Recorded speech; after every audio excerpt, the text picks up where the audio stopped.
Bonjour à tous, nous sommes le Cercle Celtique Broye-Sergos du Fou et nous sommes ravis de vous retrouver aujourd'hui pour vous présenter le travail que nous avons réalisé au cours des derniers mois. La mode que nous avons choisi de vous présenter est une mode féminine de Châtelain qui était majoritairement portée aux environs des années 1890. Alors nous sommes originaires du terroir rousique, qui est un terroir qui s'étend des communes de Gouézec à Dirinon et de Loqueffret à Argol. Alors, les femmes que vous voyez devant vous sont des paysannes. Il n'y a pas de signe particulier de richesse. Et puis les costumes qu'elles portent sont des costumes dits de dimanche ordinaire. Ce ne sont pas des costumes de cérémonie, auquel cas, au niveau des tabliers, il y aurait une large bande de dentelle, à la fois sur la bavette et sur le corps du tablier. Ce ne sont pas non plus des costumes de travail, puisqu'alors nous serions sur une forme différente, et nous n'avons pas choisi de travailler cette mode-ci cette année. Alors je vous propose de dresser un rapide inventaire des pièces qui composent ce costume, et nous allons procéder des pieds à la tête. En ces temps-là, les femmes portaient des bottines montantes à lacets, en cuir noir ou marron foncé, et il y avait peu ou pas de talons. Elles avaient également des bas de laine, que nous avons choisi de remplacer par des collants, et elles portaient une chemise de corps longue, à manches longues, en coton ou en lin blanc, et certaines, en fonction de leur statut social, pouvaient également rajouter une fine bande de dentelle ou de broderie anglaise au bout des manches. Ensuite, si l'on retourne sur le bas du corps, les femmes portaient une sous-jupe de drap ou de flanelle en couleur, avec des plis religieux pour pouvoir préserver l'état du bas de la jupe. Certaines pouvaient également ajouter des poches amovibles qui étaient fermées par un lacet. Et enfin, par-dessus, nous pouvons voir la jupe en drap de laine noir, qui termine donc le bas du corps. Maintenant, si l'on s'intéresse au haut du corps, les femmes ont un corsage noir. Le matériau principal de ce corsage, c'est également du drap de laine, donc comme la jupe. Les manches sont longues, à cette époque, elles commencent à être évasées. Et on constate qu'il y a du velours du poignet jusqu'à peu près au-dessus du coude. À l'arrière de ce corsage, il y a un boudin que l'on ne voit pas directement mais que l'on devine, et sur ce boudin repose la sous-jupe et la jupe. Alors cela va accentuer la silhouette de ces femmes. On a donc une silhouette où le bas du corps est assez imposant, il y a du gonflant, et on a une taille qui est très marquée, donc ça c'est caractéristique des femmes de cette époque.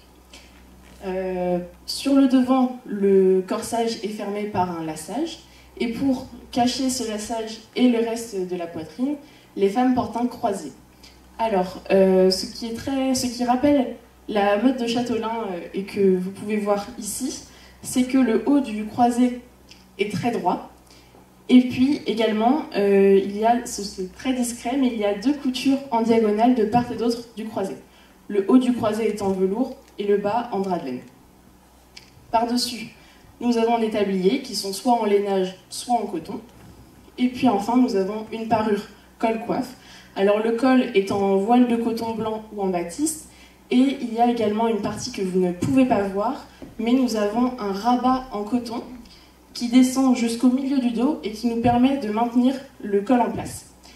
La coiffe est du même matériau que le col, mais je ne vais pas vous en parler pour l'instant puisque Stérène le fera ensuite. Alors, les raisons qui nous ont poussé à travailler cette mode cette année, c'est dans un premier temps pour des besoins scéniques. Notre spectacle s'intitule 1896, donc nous sommes en plein dans la période concernée.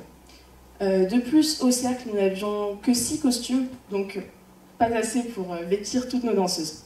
Cela nous a donc permis de retravailler les costumes anciens que nous avions déjà, et puis donc d'en créer de nouveaux. Également, un dernier argument est qu'au cours des saisons, la plupart de nos danseuses portent des modes plus récentes, aux environs de 1930, et souvent ce sont des pièces authentiques qui ont tendance à grandement s'abîmer avec le temps. Et donc le fait d'avoir de nouveaux costumes va permettre de soulager ces pièces anciennes. La démarche que nous avons suivie, dans un premier temps, alors nous avons collecté le plus de photos possible, à la fois donc, des photos que nous avions pu avoir déjà dans le cercle, ou bien des photos que des personnes nous ont données. Également des textes écrits, je pense par exemple à René-Yves Creston ou bien au texte de Josse Le Doiré. Le fait d'avoir tous ces témoignages nous a donné une idée générale à la fois des formes, des silhouettes, et puis surtout des matériaux qui étaient utilisés. Et donc tous ces éléments, nous avons essayé de les respecter le plus scrupuleusement possible pour justement avoir des costumes qui ressemblaient le plus fidèlement à ce qui pouvait se porter à l'époque. Je pense que j'en ai terminé pour cette partie, pour la description de la mode. Et je vais donc laisser Stérène vous présenter l'évolution de notre coiffe. Tout à fait. Donc, bonjour à tous. Je vais maintenant passer à la deuxième partie de cette présentation concernant l'évolution de notre coiffe, qui est vraiment donc un marqueur de notre pays et de notre terroir. Donc, le terroir rousique, comme Clara vient de nous le dire, à la mode de Châtelain, donc qui est Stéline en breton. Donc, cette coiffe est appelée par certains la coiffe carrée, de par la forme anguleuse de ses ailes et de son fond de coiffe. Cette coiffe s'inscrit aussi dans la grande famille des sparlaines, donc sparle en breton, qui désigne en fait le bout de bois qui était posé sur les cornes des bovins pour les empêcher de dépasser, de traverser les haies. Et donc d'après les témoignages qu'on a pu avoir, le fait que cette coiffe donc, dépasse de l'envergure du visage des femmes qui portaient rappelle donc ce sparlaine. Donc concernant l'époque que j'ai choisi de vous présenter aujourd'hui, donc on va évoquer l'évolution de la coiffe de 1890 à 1940. Et donc pour cela, je vais commencer dans un premier temps par rapidement vous réexpliquer les différentes parties composant la coiffe ainsi que la manière dont elle est posée, car ces éléments vont plus ou moins rester les mêmes tout au long de la période décrite, avec quelques évolutions bien sûr par rapport à la taille de la coiffe, les tissus utilisés, ainsi que l'arrangement des cheveux. Donc nous avons ici une coiffe qui vient d'être enlevée et qui va donc nous permettre de mieux comprendre les différentes parties qui la composent. Donc nous avons ici, comme vous pouvez le voir, à l'avant le toit de la coiffe, ou le triha en breton, avec ces trois coins typiques et assez spécifiques de notre mode d'après les photos que nous avons pu collecter, une sur le dessus et deux au niveau des tempes. Nous avons ensuite l'arrière de la coiffe, ou le déon en breton, qui vient ici cacher les cheveux, et les deux ailes, ou les tronçons, qui viennent remonter et sont épinglés sur le dessus de la coiffe. Le lacet, juste derrière, vient donc s'enrouler et refermer la coiffe avec un nœud plat ici que vous pouvez voir à l'arrière, typique du pays rousique. Concernant la coiffure que nous avons réalisée, donc comme vous pouvez le voir ici, donc nous travaillons et nous nous coiffons grâce à une rogeresse, donc le ruban noir que vous voyez juste là. Donc celui-ci est enroulé autour des cheveux, permet de les maintenir et de ramener à l'arrière ce remonté aussi, qui est assez spécifique pour nous coiffer. Cette rogeresse va également permettre de fixer la coiffe avec les épingles, qui sera donc préalablement montée. Donc je vais maintenant passer plus à l'évolution et aux spécificités de cette coiffe. Donc comme vous pouvez le voir aujourd'hui, nous portons une coiffe, et comme Clara vient de nous le dire, de 1890. Donc comme vous pouvez le voir, elle est assez imposante, elle va vraiment cacher une bonne partie du visage. On ne voit en fait que assez peu les cheveux des femmes à l'avant et légèrement une partie du remonté à l'arrière. Le tissu qu'on utilise là est donc un voile léger type batiste de coton.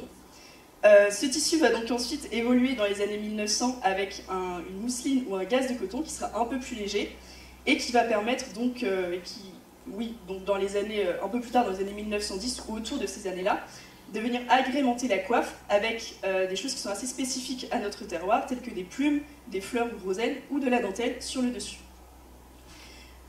Donc le tissu va encore évoluer, comme vous en doutez. Donc dans les années 1910-1915, on va avoir un tissu qu'on appelle donc le tulle à trous carrés, qui va venir donc former la coiffe et qui va rester le même jusque la fin de cette mode du port de la coiffe. Donc concernant les cheveux, comme vous vous en doutez, donc la coiffe va diminuer avec le temps, elle va être de plus en plus fine et de plus en plus ramenée à l'arrière de la tête, ce qui va permettre aux femmes, donc à partir de la fin de la Première Guerre mondiale, de venir coiffer le cheveu, de venir le travailler, et donc en bouffant légèrement l'avant. La coiffe va donc venir plus se poser à l'arrière de la tête et devenir donc un accessoire sur le cheveu.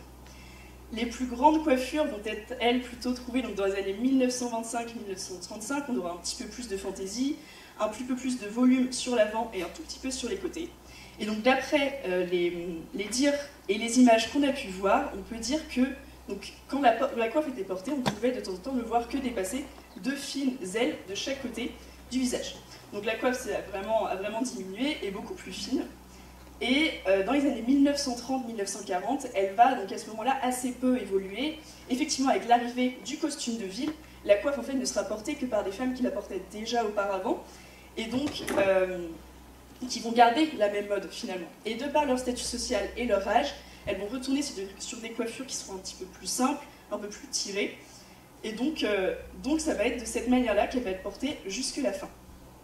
Et concernant donc les ornements de cette coiffe, comme vous le pouvez voir dans les années 1890, on a un arrière de coiffe ou un fond de coiffe qui est assez imposant. Et on va venir pour les grands événements et bien sûr quand les familles étaient suffisamment aisées pour le faire, donc broder l'arrière de la coiffe pour vraiment ornementer et agrémenter cette pièce.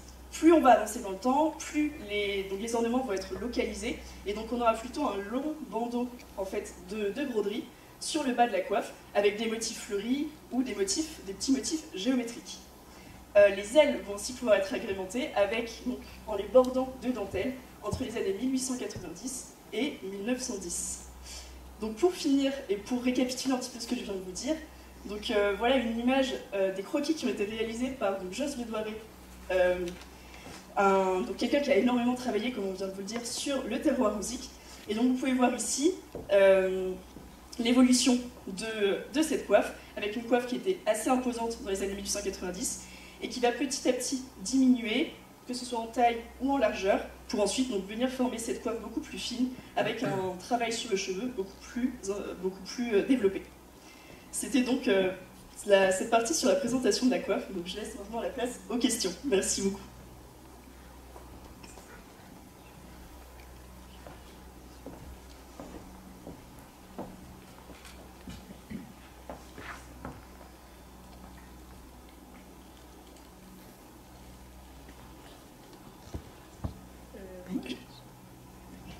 J'avais juste une petite question concernant le Rugérès, j'y reviens. J'avais ça avec les précédents, mais bon, mes voisins vont dire. Mais je voulais savoir quelle longueur il avait et quelle matière. Alors c'est une natte de laine noire et qui, selon en fait l'époque à laquelle on se coiffe, va changer de longueur. Parce que, évidemment, comme la coiffe diminue de taille, la longueur couverte sur la tête est moins importante. Donc là, sur les coiffes qu'on a aujourd'hui, on est entre 1,80 m et 2 m de longueur. Et la matière, elle change? À ma connaissance, non. En tout cas, j'ai pas trouvé, j'ai pas de description qui dise que la matière change. Sur la jeune fille, là, par exemple, avait un Rugérès je trouvais qu'il était très noir, donc je me demandais s'il était en velours. Non. En lainage. Merci. Moi j'ai une petite question. C'est dans la description que vous faites de votre camisétaine dans le dossier. Vous dites qu'il s'agit d'un corsage de drap de laine ras plus ou moins brillant, dont le corps est constitué de... Qu'est-ce que vous entendez par plus ou moins brillant? Derrière la notion de brillant, j'ai pas c'est le rendu à l'œil, il n'y a pas une question de composition, c'est le rendu à l'œil. Je comprends pas. Je n'ai pas d'explication à ce plus ou moins brillant, c'est le rendu qui va être donné par la matière selon le drap de laine qui est utilisé. Ok, super, parfait, merci.